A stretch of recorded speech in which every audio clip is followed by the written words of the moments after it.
Olá, tudo bem? Meu nome é Ana Graziele Lourenço Toledo, eu sou da Universidade Federal do Mato Grosso do Sul, UFMS, e estou aqui para falar um pouco sobre o working paper que eu elaborei junto com o meu parceiro, com o meu colega, o Leonardo Augusto de Campos, que é do Centro Paula Souza, o CPS, de São Paulo. E esse working paper se chama Trajetória Natural da Inovação Sustentável no Brasil.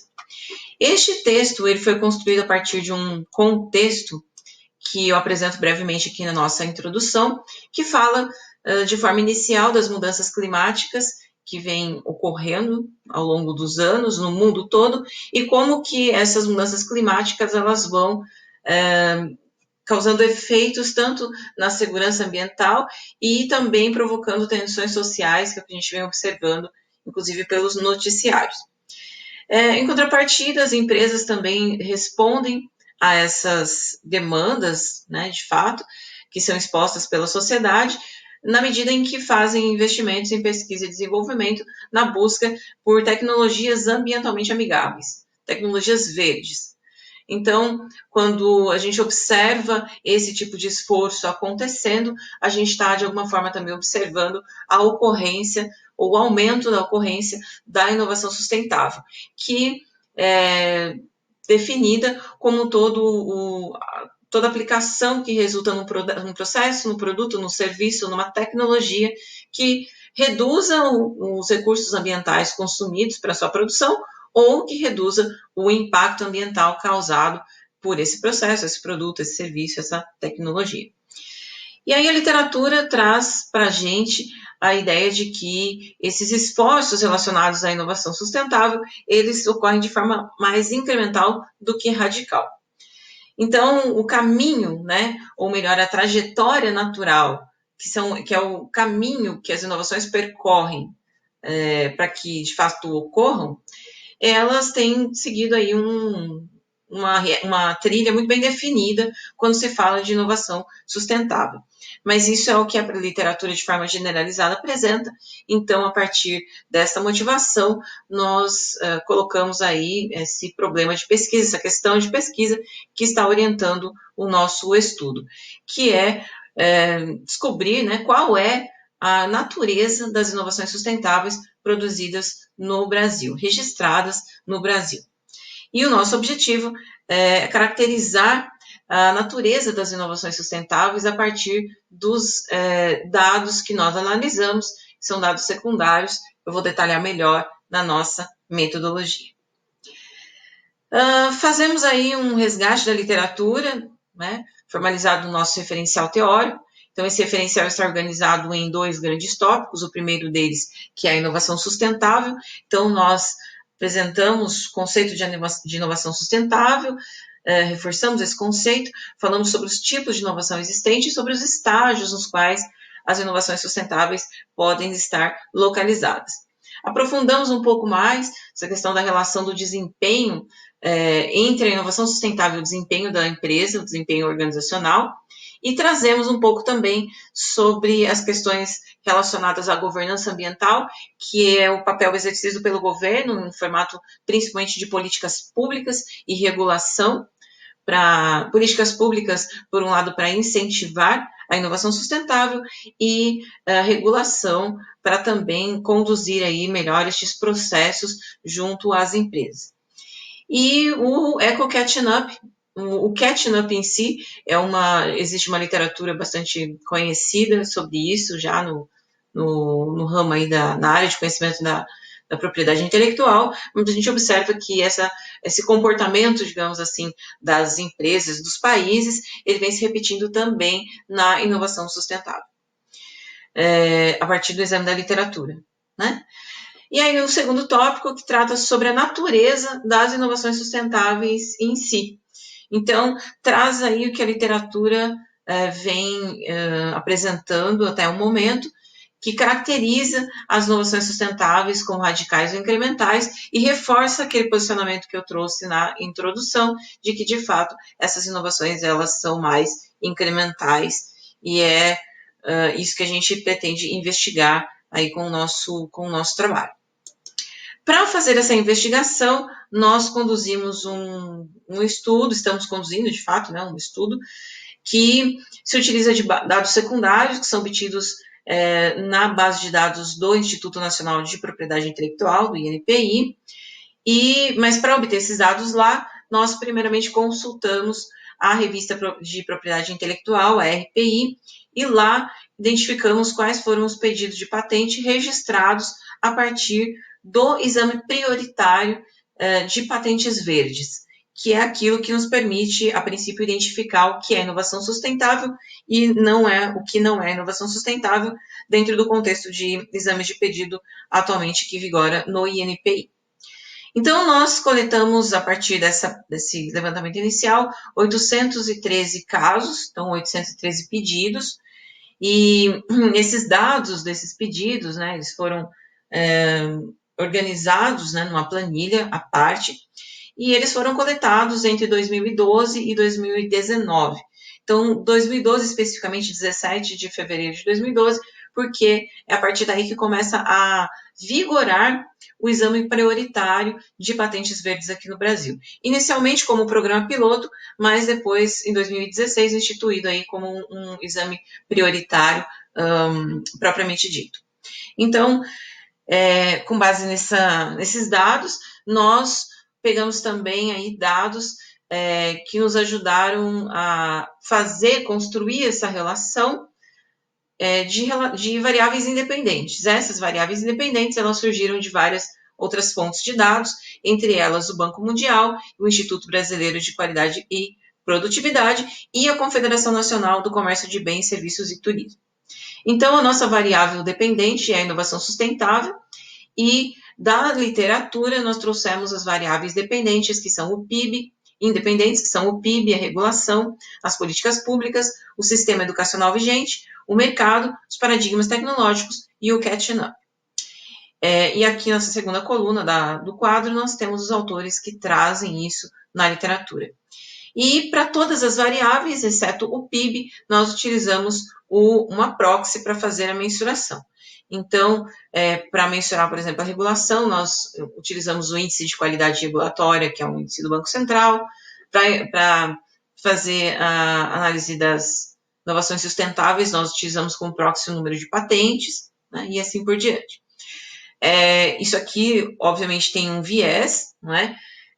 Quando a gente pensa em inovação sustentável ou inovação de qualquer forma, nós sabemos que nem todas as inovações elas são patenteadas, elas são registradas, então tem muita inovação que acontece ali no ambiente da empresa, mas que não segue esse caminho de propriedade intelectual,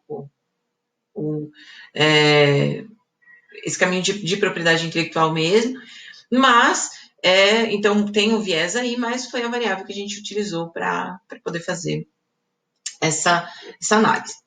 Então, nesse primeiro momento, a gente apresenta aqui uma espécie de mapa de calor, digamos assim, né, das inovações sustentáveis por ano, e pela classificação do IPC Green Inventory, que classifica as inovações sustentáveis em 8 categorias, né, A, B, C, D, E, F, G, H, né? Então, cada categoria está relacionada a uma especificidade. Então, por exemplo, a categoria A todas as inovações sustentáveis relacionadas à agricultura, agropecuária e por aí vai, né? Então, aqui a gente tem, por exemplo, esse número 3, significa que no ano de 2012 nós tivemos 3 inovações, pedidos de registro de patente, né, de verde, relacionado ao tema da agropecuária. Então, você vai conseguir notar aqui que essa classificação C é aquela que tem maior quantidade de pedidos registrados. Lembrando que pedido registrado não significa que a patente foi concedida, né? Então, nós analisamos considerando o número de pedidos de patente e não as patentes concedidas. E nessa primeira análise, né, aqui a gente trouxe a frequência, mas nós fizemos aí a parte toda de estatística descritiva. Então, a gente até tentou, né, fez isso acontecer usando um modelo linear, mas até pelo próprio gráfico que você consegue observar aqui, ele não tem essa característica linear na distribuição.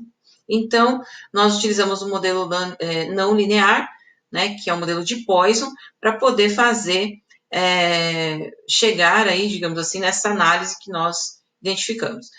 Então, não estou trazendo aqui todos os resultados, né, das equações, mas o resultado da equação final aqui, que tem no final aí no rodapé da página, que nos apresenta, então, as variáveis que são, daquelas variáveis que nós mapeamos, aquelas que de fato são significativas para explicar a inovação sustentável aqui em relação aos dados brasileiros.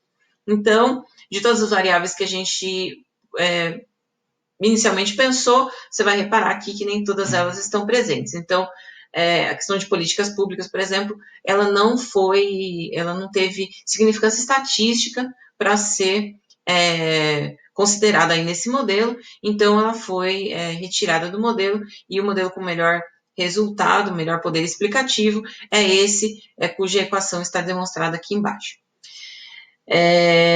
Que contém, né, sistema educacional, regulação, paradigmas tecnológicos e mercados. Você vai reparar que também o catching up, ou o eco catching up, também não teve significância na análise.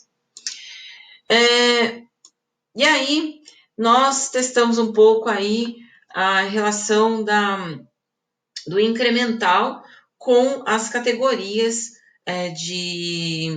de análise do IPC Green Inventory.